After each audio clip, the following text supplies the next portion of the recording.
In 1796, the scientist Edward Jenner injected material from a cowpox virus into an 8-year-old boy, with a hunch that this would provide the protection needed to save people from deadly outbreaks of the related smallpox virus. It was a success. The 8-year-old was inoculated against the disease, and this became the first ever vaccine. But why did it work? To understand how vaccines function, we need to know how the immune system defends us against contagious diseases in the first place.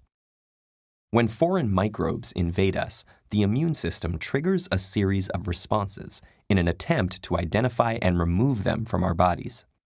The signs that this immune response is working are the coughing, sneezing, inflammation, and fever we experience, which work to trap, deter, and rid the body of threatening things like bacteria.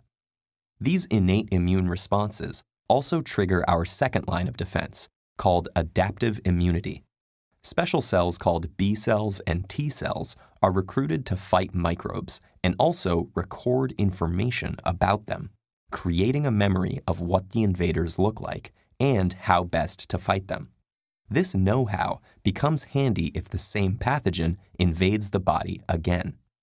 But despite this smart response, there's still a risk involved. The body takes time to learn how to respond to pathogens and to build up these defenses. And even then, if a body is too weak or young to fight back when it's invaded, it might face very serious risk if the pathogen is particularly severe. But what if we could prepare the body's immune response, readying it before someone even got ill? This is where vaccines come in. Using the same principles that the body uses to defend itself, scientists use vaccines to trigger the body's adaptive immune system without exposing humans to the full-strength disease. This has resulted in many vaccines, which each work uniquely, separated into many different types. First, we have live attenuated vaccines. These are made of the pathogen itself, but a much weaker and tamer version.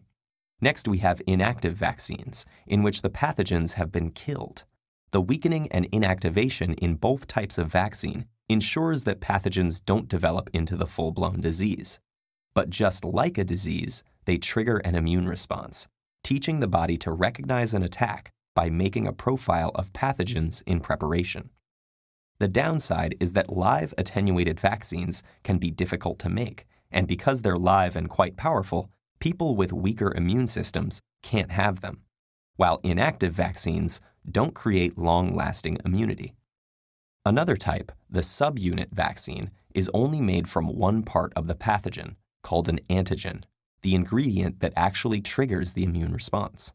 By even further isolating specific components of antigens, like proteins or polysaccharides, these vaccines can prompt specific responses. Scientists are now building a whole new range of vaccines called DNA vaccines. For this variety, they isolate the very genes that make the specific antigens the body needs to trigger its immune response to specific pathogens. When injected into the human body, those genes instruct cells in the body to make the antigens. This causes a stronger immune response and prepares the body for any future threats.